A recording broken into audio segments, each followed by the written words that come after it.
আশা করা যায়। যদি উল্টা পাল্টা কিছু করি তাহলে এই পরিবারের থেকে ভালো কিছু আশা করা যায় না।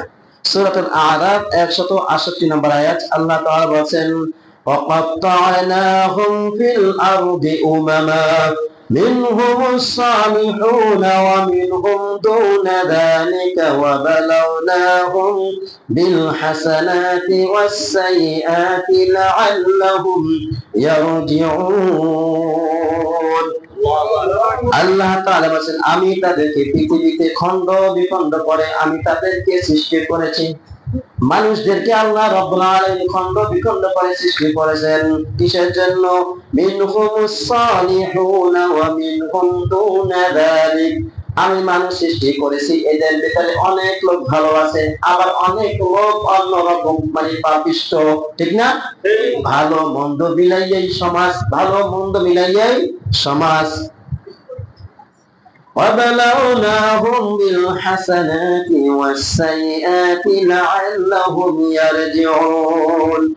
আমি এই গুনাহ করেছি পরীক্ষার জন্য, যাতে তারা আমি রব আমার দিকে ফিরে আসে। অন্যায় করতেছে, ভুল করতেছে, যখন অন্যায় কাজ করে তখন তার বিবেকে কাজ করে না যে আমি এটা অন্যায় কাজ করতেছি। যখন কাজটা করা হয়ে যায় তখন তার বিবেকে নাড়া দেয় আমি তো কাজটা ভুল করেছি।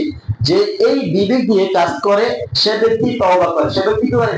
তওবা করে, আয় রব আমি তো ভুল কাজ করে ফেলছি, আমি তো অন্যায় কাজ করেছি, আল্লাহ তুমি যদি আমাকে ক্ষমা না করে দাও তাহলে আমরা তো ক্ষতিগ্রস্তের অন্তর্ভুক্ত হয়ে যাব। আমাদের আব্বা জান এই দোয়াটা বলছিলেন না, রব্বানা যালামনা আনফুসানা ওয়া ইল্লাম তাগফির লানা ওয়া তারহামনা লানাকুনান্না মিনাল খাসিরিন। আদম আলাইহিস সালাম তিনি আল্লাহর কাছে মাথা নত করে দিলেন, তিনি ভুল স্বীকার করলেন, রব ভুল তো করে ফেলাইছি, আপনি যদি আমাদেরকে ক্ষমা না করে দেন তাহলে আমরা ক্ষতিগ্রস্তের অন্তর্ভুক্ত হয়ে যাব।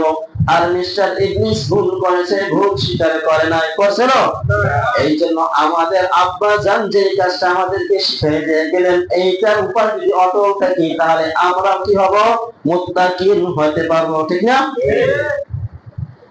وَكَذَلِكَ نُفَصِّلُ الْآيَاتِ وَلَعَلَّهُمْ يَرْجِعُونَ وَاتْلُ عَلَيْهِمْ نَبَأَ الَّذِي آتَيْنَاهُ آيَاتِنَا فَانسَلَخَ مِنْهَا فَأَتْبَعَهُ الشَّيْطَانُ فَكَانَ مِنَ الْغَاوِينَ। আল্লাহ তাআলা বলেন, ওয়াকাযালিকা নুফাসসিলুল আয়াতি ওয়া লাআল্লাহুম ইয়ারজিউন। দেখো এভাবে আমি নিদর্শন সমূহ স্পষ্টভাবে পেশ করে থাকি, আর এই জন্য করে থাকি যাতে তারা ফিরে আসে। কার দিকে ফিরে আসে? ভালোর দিকে ফিরে আসে, আল্লাহর দিকে ফিরে আসে।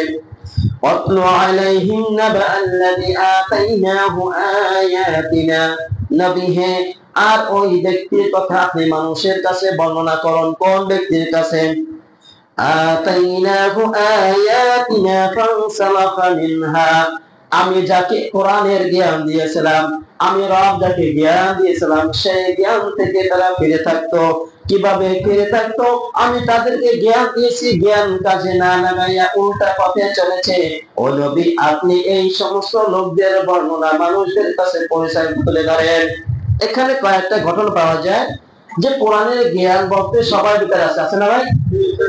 আছে, সবার ভিতরে কম বেশি আছে, কিন্তু কোরআনের জ্ঞান থাকা সত্ত্বেও আমরা উল্টা পথে যাই। আরেকটা এটা হলো মুসা আলাইহিস সালামের জামানায় এমন এক ব্যক্তি ছিল যে ব্যক্তি দোয়া করলে আল্লাহ তাআলা তখনই দোয়া করতেন, কবুল করতো। আল্লাহ তাআলার কাছে দোয়া করলে দোয়া কবুল করতো। আছে না এমন লোক খাস বান্দা?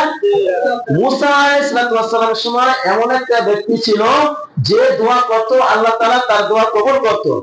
যখন কিছু লোক ওই ব্যক্তির কাছে গেল, যাওয়ার পরে বলছে যে হে আল্লাহর বান্দা, আল্লাহ তো আপনার দোয়া কবুল করে, আপনি যেটা বলবেন সেটাই কবুল হয়, তবে আপনি তো দোয়া করেন মুসার বিরুদ্ধে দোয়া করেন। তার বিরুদ্ধে? মুসা আলাইহিস সালামের বিরুদ্ধে দোয়া করবেন। কিন্তু এই ব্যক্তিকে আল্লাহ তাআলা ইলম দিয়েছিলেন, জ্ঞান দিয়েছিলেন না। এখন এই ব্যক্তি জ্ঞান পাওয়ার পরে তিনি বলছেন না, এটা যদি আমি করি তাহলে আল্লাহ তাআলা আমার উপর অসন্তুষ্ট হবে, এটা হবে আল্লাহ বিরোধী কাজ, আমার পক্ষে এটা সম্ভব না। সবাই যখন